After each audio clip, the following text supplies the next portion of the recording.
Why don't you all come around here? All right. Come on around.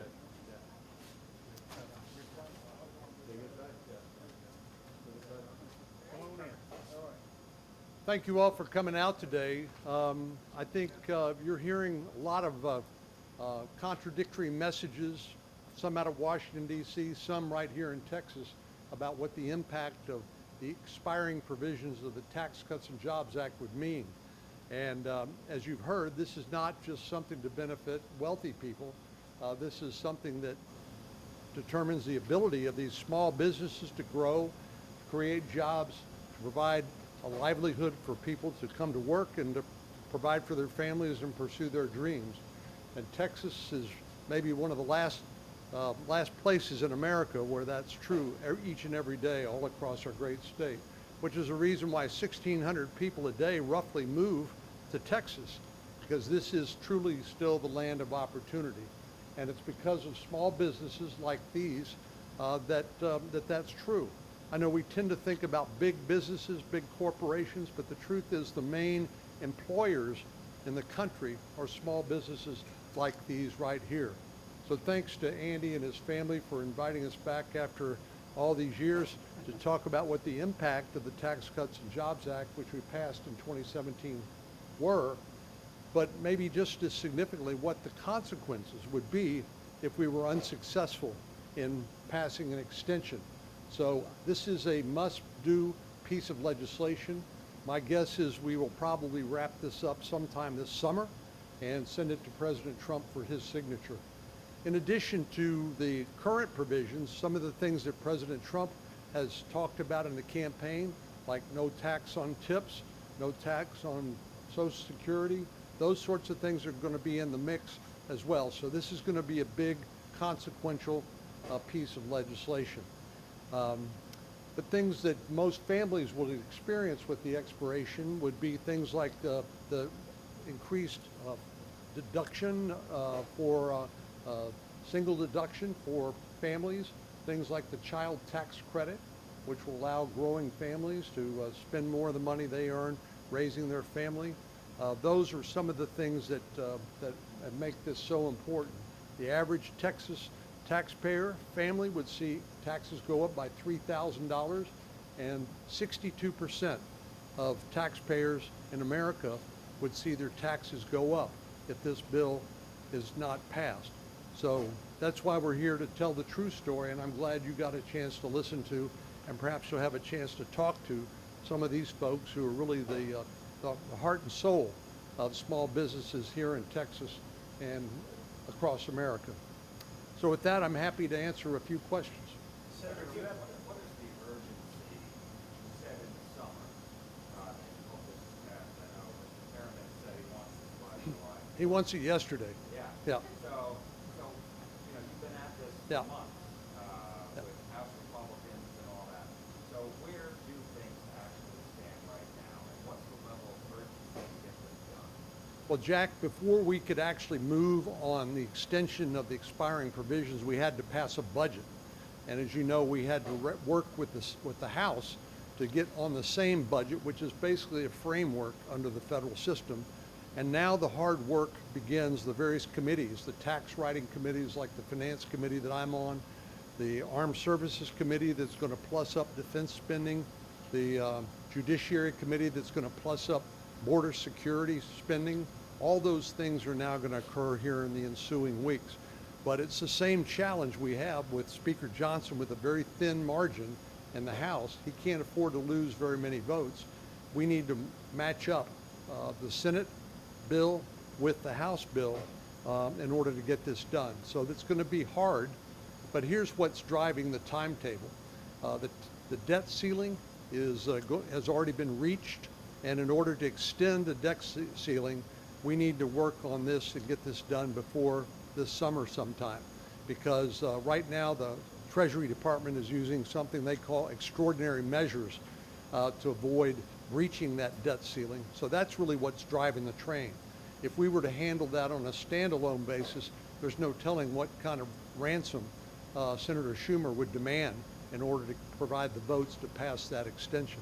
But perhaps the last thing I would say about that I didn't mention before but it's really, really important, is this is our first opportunity to start to bend the curve on the debt. We are at $37 trillion in terms of national debt. We are spending more money on interest on the debt than we are on national security. So all these things are going to be on the table, and which means that we have to get this done, and I'm confident we will. Senator, do you have any concern about the ongoing tariff talk and how long certain tariffs may end up being in place could negate some of the benefits that small business owners get with this act? Well, I think we're all hoping that, I think all of us are hoping that this 90-day pause to negotiate, hopefully what amounts to zero tariffs, will result in basically a true free trade policy. President Trump's exactly right that there's a lot of discriminatory trade policies. There's tariffs, there's non-tariffs barriers to trade. For example, if you wanted to export a pound of hamburger to Australia, you couldn't do that. Yet Australia exports billions of dollars of beef to the United States. And you might ask, why is that? Well, part of it's because of tariffs, but part of it is because of non-tariff barriers to trade, protectionist policies. So if we can get, during this 90-day pause period, an opportunity to get to zero and to really have genuine trade policies, to me, that's the goal. And what the president has talked about is the principle of reciprocity. We want foreign markets to be open to our goods the same way we open their exports to goods here in America. So there needs to be reciprocity. We treat them the same way they treat us. And I think this will have been a temporary disruption, and that things will get back to a more normal, more predictable situation. Senator, Jack kind of mentioned it also, but walk us through the process a little bit more about Trump tax cuts, because you kind of hinted a few times that politics playing a role in this narrow margin in the House. Can you believe that? Imagine that, right?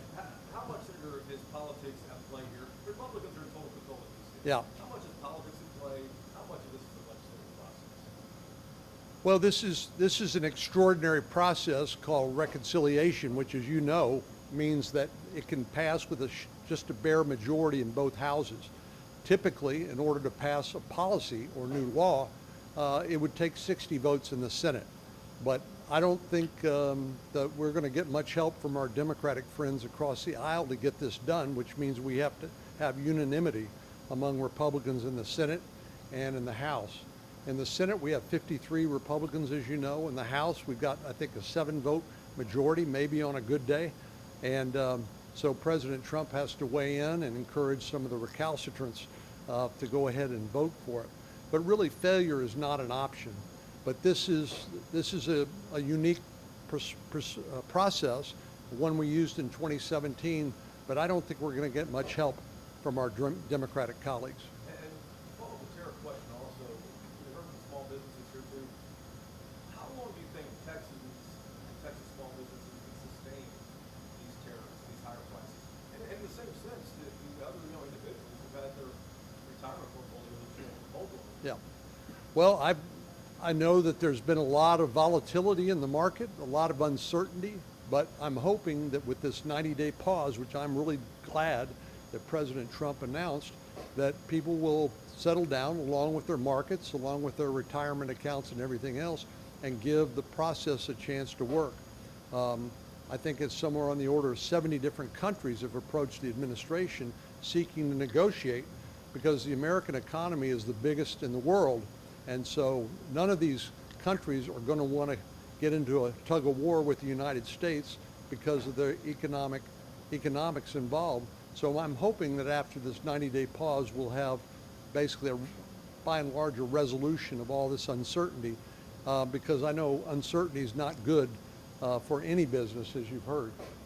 Predictability is important, and that's also the reason why we have to pass this extension of the Tax Cuts and Jobs Act, because to come off of a 5-year tax rate and all of a sudden jack it back up to what it was in 2016 would be very troubling and very problematic for these small businesses.